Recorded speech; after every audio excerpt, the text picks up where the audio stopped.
அம்மியில அரைச்சு வச்சே ஐர மீன் குழம்பு அப்பனுக்கு மருமகனே யாரி போயிரும் திரும்பு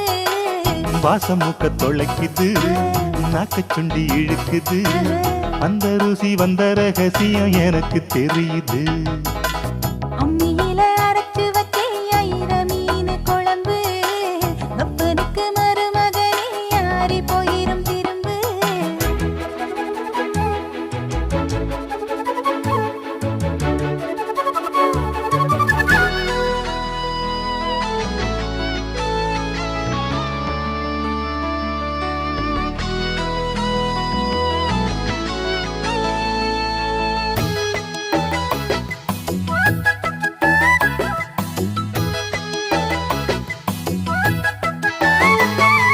பத்தாத ஒரு பாய விரிச்சி பக்கம் பக்கம் சேர்ந்து படுத்து